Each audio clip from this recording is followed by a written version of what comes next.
Welcome to Intentional Words, a National Poetry Month series presented by SpeakUpSis. My name is Angel Charmaine, and throughout April, we will explore the power of language through poetry. Each week, a poet will share a short poem that reflects one of four themes: honest expression, perspective, memory, or voice. To begin the series, I wanted to start with a fifth theme that sits underneath them all, and that theme is reflection. Before we speak honestly, before we understand perspective, and before we claim our voice, there is usually a moment where we pause and reflect long enough to understand what something truly means. Today, I will share a short poem titled I Got Up from my book, The Road to Here, A Journey Through Motherhood in Poems.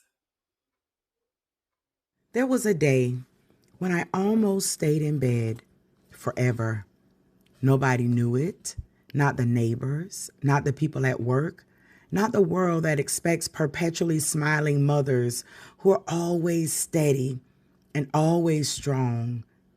That morning, I called out of work, told them I wasn't coming. Then I laid back down in the bed, staring at the ceiling, trying to understand a feeling I had never felt before. A kind of tired that sleep can't fix, a heaviness that settles in your bones. 4 small boys, 4 little lives, 4 hungry mouths, 4 bodies always moving, always needing, always calling my name, Mama. Lying there in that quiet room, I remember thinking something strange. How does a person have a nervous breakdown? How does that actually happen? I thought it would be loud, some dramatic moment, but lying there that morning, I realized something. You simply talk yourself into it. The mind starts whispering small permissions. You don't have to get up. You don't have to move. You don't have to go today. The school will find a substitute. They'll replace you. Their daddy will come feed them. He'll take care of them. You can just stay here. Just stay in bed. Just close your eyes. Just don't get up. For a moment, all sounds so peaceful. The room was still. The house was quiet. My body felt heavy. My mind was slowly trying to convince me that giving up and resting were the same thing. Then I heard it. Pitter-patter. Little feet running down the hallway fast, the way children run when morning has started and their stomachs are empty. Then the door swung open and the quiet disappeared. Mommy, mommy, mommy, mommy. We're hungry, we're hungry, we're hungry, we're hungry. 4 little voices, 4 bouncing boys, jumping, laughing, tugging at the edge of the bed, their little bodies so full of energy and life and need. While they were shouting, another voice spoke, not loud, not dramatic, just quiet, still and clear. Get up and feed them. I turned my head and looked at my boys. They were all over the room like joy-filled little boys do. Eyes bright, feet moving, voices loud. Mommy, mommy, we're hungry. They weren't asking me to be perfect. They weren't asking me for answers. They were just hungry, and something in that moment shifted inside of me. I took a breath, looked at their little faces again, and I said the only thing I had the strength to say, okay, Mommy's coming. Then, with every bit of strength I could muster, I got up and I fed my children.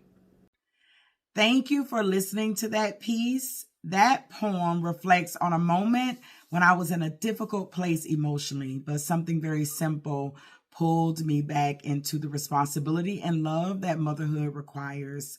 My children were hungry and they needed me.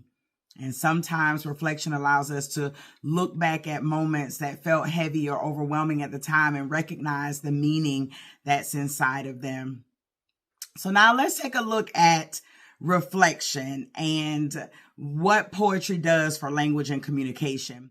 Poetry slows our language down, and it gives us space to revisit moments in our lives and understand them in a way that everyday conversation often doesn't really allow.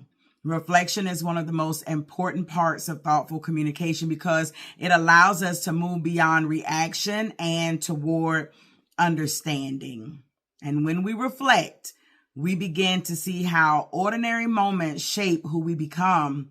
In this case, a simple moment of my children needing breakfast became a reminder that even when we feel like we are sinking, even when we feel like we are talking ourselves out of our right minds, life sometimes calls us back to the surface.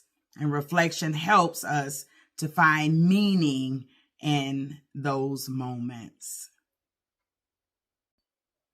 Thank you for watching the first episode of Intentional Words. Throughout National Poetry Month, we will hear from other poets who will explore themes like honest expression, perspective, memory, and voice. I hope each poem in this series reminds us that the words we choose matter and that thoughtful language helps us understand both ourselves and one another. See you next week for our next poem and our next reflection on language and communication.